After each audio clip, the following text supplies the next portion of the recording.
आहे मराठा योद्धा संघर्ष योद्धा मनोज जरांगे यांच्या संदर्भामध्ये। आणि आजचा आपला विषय असणार आहे खळबळजनक म्हणजे मराठ्यांचे शत्रू मुसलमान नाही तर मग शत्रू कोण।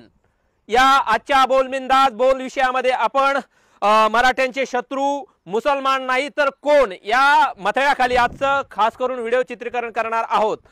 आपलं फेसबुक परिवाराचं सहर्ष स्वागत मी प्रथमतः करतो। आपण लाखोच्या संख्येने आपलं बोलबिंदास बोल हा विशेष कार्यक्रम आपण पाहत असतात आणि भरभरून आपण त्याला कौतुक देखील करत असतात। आणि आजचं आपण निर्भीड निष्पक्ष पद्धतीने म्हणणं मांडणार आहोत। संघर्ष योद्धा मनोज जरांगे यांनी गेली अनेक दशकापासून मराठ्यांचा जो धूळखात पडलेला विषय जो होता आणि त्या विषयावरती अनेक नेत्यांनी राजकारण करून गर्भश्रीमंत झाले, काही मुख्यमंत्री झाले तर काही उपमुख्यमंत्री झाले तर काही आमदार झाले तर विविध पक्षाचे करोडपती अरबपती लोक झाले, परंतु मराठ्यांचा प्रश्न कुणीही मार्गी लावला नाही। परंतु संघर्ष योद्धा मनोज जरांगे यांनी जो हैदराबाद गॅजेट लागू करून घेतला आणि देवेंद्र फडणवीस सरकारला शेवटी झुकायला लावलं असं देखील अनेक जण म्हणू लागलेले आहेत। आणि आजपर्यंत आपल्या महाराष्ट्रातील अनेक मराठ बांधवांच्या डोक्यामध्ये अनेक गोष्टी बिंबवल्या गेल्या की आपला खरा शत्रू हा मुसलमान आहे, मुसलमान आपला वैरी आहे, मुसलमान या देशाशी गद्दार करणारा वर्ग आहे आणि मुसलमानाबद्दल आपल्याबद्दल कुठल्याही प्रकारची सहानुभूती आपलेपणा जिव्हाळा आदर्श आपलेपणा कुणीही आजपर्यंत मराठ्यांनी बाळगू नये यासाठी त्यांच्या डोक्यामध्ये विष पेरल्या गेलं आणि ते विष पेरल्या गेलं आणि ते विष निघत नव्हतं। परंतु आजच्या संघर्ष योद्धा मनोज जरांगे यांनी जेव्हापासून या आरक्षणाची थिणगी मराठाच्या बाबतीमध्ये टाकली आणि त्या थिणगीचा पेट हळूहळू घेत महाराष्ट्रभर या वणवा पेटला आणि अक्षरशः जेव्हापासून संघर्ष योद्धा मनोज जरांगे यांनी आरक्षण या मराठ्यांना मिळावं यासाठी सगळ्यात पहिले साथ दिली असेल तर ती म्हणजे आहे मुस्लिम बांधवांनी दिलेली साथ आहे। जेव्हापासून मनोज जरांगे यांनी आरक्षण मिळावं यासाठी आमरण उपोषण केलं, त्या आमरण उपोषणाला महाराष्ट्रातूनच नव्हे तर देशभरातून सर्वाधिक पाठिंबा दिला असेल तर तो म्हणजे आहे मुस्लिम बांधवांनी दिलेला पाठिंबा आहे। मग आताच 5 दिवसाचं जे आमरण उपोषण चाललं आंतरवाली सराटी पासून ते मुंबई पर्यंत आझाद मैदानामध्ये जे भगवं वादळ जे धडकलं मुंबईमध्ये, तर भगवं वादळ जेव्हा धडकलं आझाद मैदानावरती तर गेल्यानंतर तिथं पहिल्यांदा पाणी बंद करण्यात आलं या मराठी बांधवांसाठी। पाणी बंद करून मराठ्यांना आवळता नाही आलं तर आजूबाजूच्या परिसरामध्ये असणारी दुकानं खानावळ सर्व काही बंद करण्यात आली। लालबागच्या राजाच्या दर्शनासाठी गेलेल्या मराठा बांधवांना देखील अपमानाची वागणूक देण्यात आली। तिथलं जेवणाची व्यवस्था देखील मराठ्यांना बंद दरवाजे करण्यात आले। परंतु या मराठा बांधवांच्या मदतीला धावून आला तो म्हणजे इथला मुस्लिम बांधव।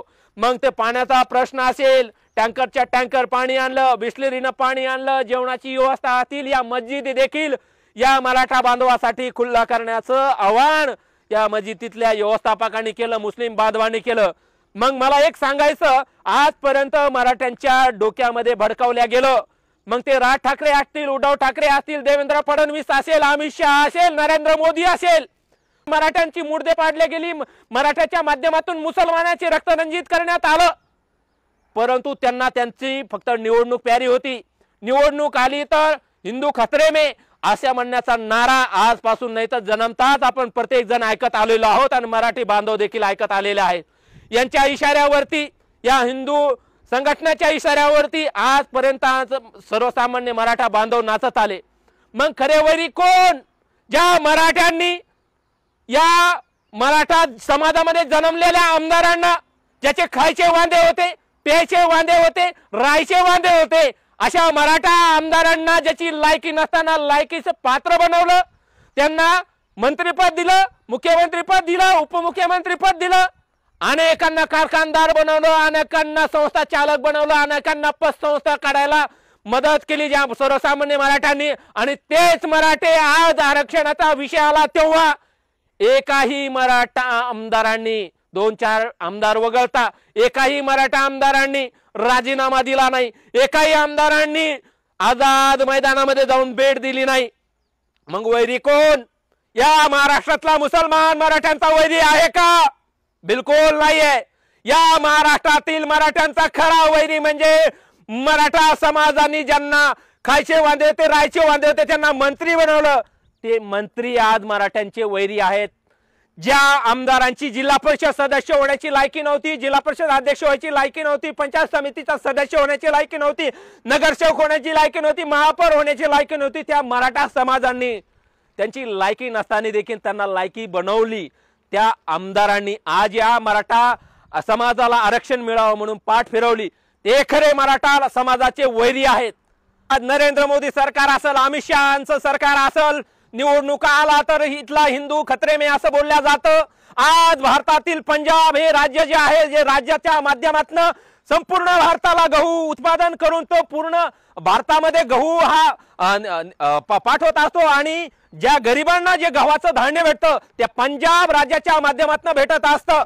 परंतु त्या पंजाब राज्यामध्ये अर्ध पंजाब आज जे आहे पूर्ण पूरग्रस्त परिस्थितीचा सामना करत आहे।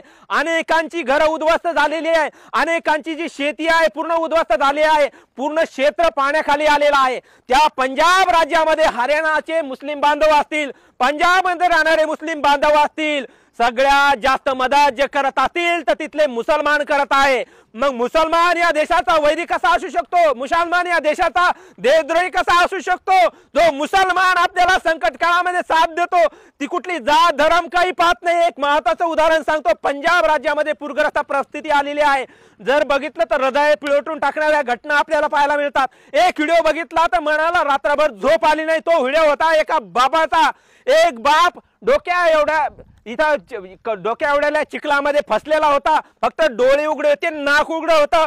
त्याच्याकडे एक मुस्लिम बांधव आले आणि त्याला विचारलं प्रश्न की बाबा तू ये आम्हाला हात दे, आम्ही तुला चिखलातून बाहेर काढतो।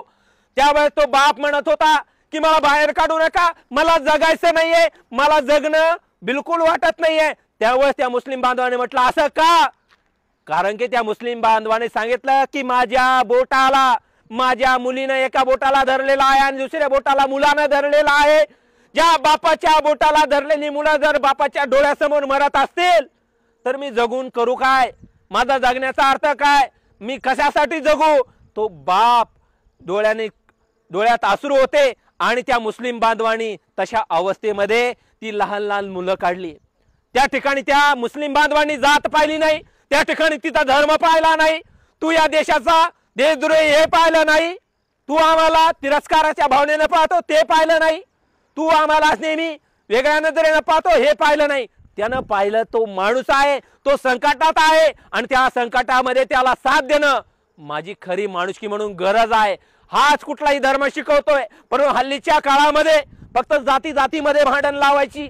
मराठा समाज वंजारी समाजावर पेटवायचा, वंजारी समाज मराठा समाजावर पेटवायचा, मराठा समाज धनगर समाजावर पेटवायचा। अरे गावागावामध्ये चाललेला हा एकोपा जो आहे तो एकोपा पूर्णपणे नष्ट होत चाललाय।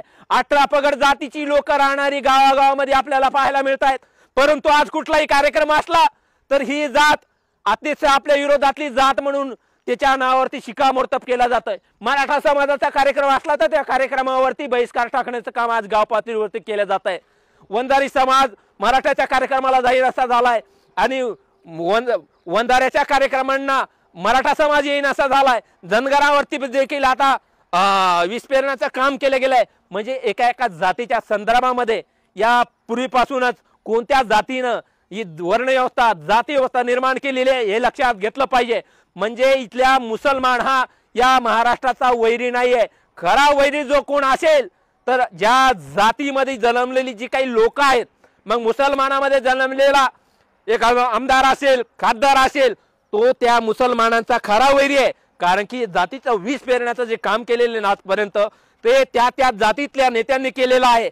यासाठी विष पेरले गेलेलं आहे की त्यांना जर विष पेरल्या गेलं, काडी जर लावल्या गेली, वणवा जर पेटला गेला तर मरणारे लोक हे जातीतले असतात, सर्वसामान्य लोक असतात। मरणारा माणूस हा आमदार नसतो, खासदार नसतो, मंत्री नसतो, जिल्हा परिषद सदस्य नसतो, पंचायत समिती सदस्य नसतो, नगरसेवक नसतो किंवा एखाद्या संघटनेचा अध्यक्ष नसतो। मरणारा जो रक्ताच्या थारोळ्यात पडणारा जो माणूस असतो तो म्हणजे सर्वसामान्य जातीतला असतो। त्यामुळे माणसानं जात पाहून कधीही विकासाची भाषा केली नाही पाहिजे।